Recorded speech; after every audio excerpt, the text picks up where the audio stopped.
এক মুহূর্তের অসাবধানতায় কেড়ে নিতে পারে প্রাণ। মাত্র 10 মিনিটের ব্যবধানে ফেনীতে একই দিনে পৃথক স্থানে ট্রেনে কাটা পড়ে প্রাণ গিয়েছে দুজনের। আজকে সন্ধ্যা 6টা নাগাদ ফেনী শহরের নাজির রোড আবু বক্কর সড়ক সংলগ্ন এলাকায় ট্রেনে কাটা পড়ে রেজিয়া বেগম নামে 55 বছর বয়সী এক বৃদ্ধের মৃত্যু হয়েছে। পরবর্তী তার মরদেহের খণ্ডাংশ 1 থেকে 1.5 কিলোমিটার রেল লাইন এলাকা জুড়ে যে ছড়িয়েছিল। পরবর্তী সেখান থেকে রেলওয়ে পুলিশ পার্টির সদস্যরা তার মরদেহের খণ্ড বিখণ্ড অংশ উদ্ধার করেছে। পরবর্তী সময়কালে তার কিছুক্ষণ পরপরই অর্থাৎ মাগরিবের ঠিক আগ মুহূর্তেই ফেনীর সদর উপজেলার শস্যদী রেলগেট এলাকায় দুটি ট্রেন অতিক্রম করছিল।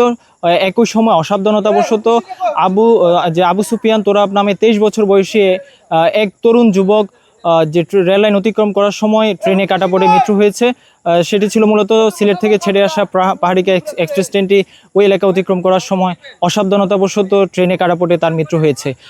এই যে অল্প কিছু সময়ের ব্যবধানে ফেনীতে যে রেলে অর্থাৎ ট্রেনে কাটা পড়ে দুজনের মৃত্যু হয়েছে, এই ঘটনায় ইতিমধ্যে আমরা কথা বলেছিলাম ফেনী রেলওয়ে পুলিশ ফাঁড়ির সঙ্গে। তারা যেমনটি জানিয়েছেন, এই ঘটনায় লাকসাম জিআরপি থানায় পৃথক দুটি অপমৃত্যু মামলা দায়েরের প্রস্তুতি চলছে। পাশাপাশি নিহতদের পরিবারের আবেদনের প্রেক্ষিতে মরদেহ ময়নাতদন্ত ছাড়াই পরিবারের কাছে হস্তান্তর করা হয়েছে।